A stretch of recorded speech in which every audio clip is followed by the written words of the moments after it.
Hello, good evening. This is Mira. This is just a continuation from the previous video on how to make money by doing the web scraping on using the data toolbar.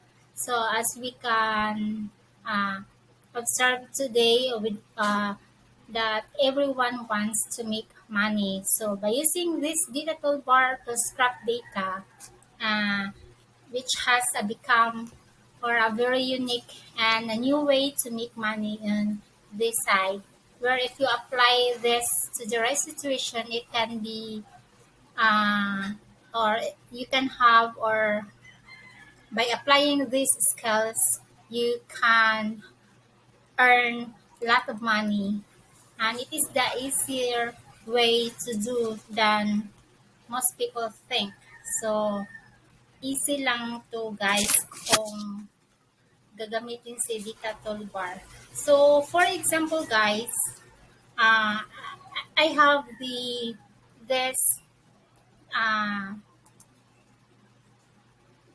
the client posted this um, job 6 days ago, which is the data scrapping of website, and the category is the data extraction. It was posted 6 days ago, and the instruction is I need to scrap the following website and extract all the information into an Excel. Then the client was uh, um, put the data link for the desired output. So as you can see, this is not an English website, but maybe it is. I don't know what is DK. Then you can see 30 hours per week. Uh, estimated time to finish is 1 to 3 months, or uh, meaning, but 1 to 3 months is just estimated range of the project, but you can do it within a week, or dahil 30 hours lang naman ang gusto ni client in a week. So this is the hourly, $15 per hour to $28. So if you try to calculate $15, okay, $15 times 49, no, no, no. $15 times 49, which is the equivalent for the $1 to peso, which is 49. So equivalent of 735,000. I mean 735 pieces in an hour.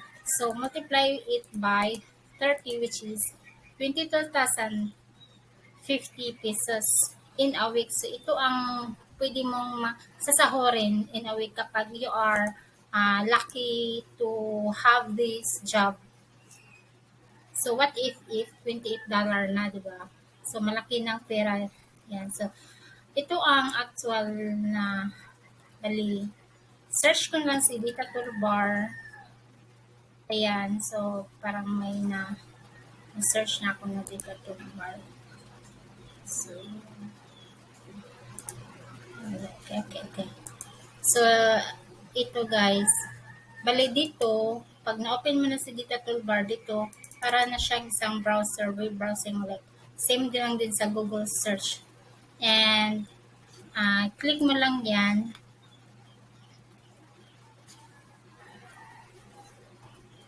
And click mo lang din si search.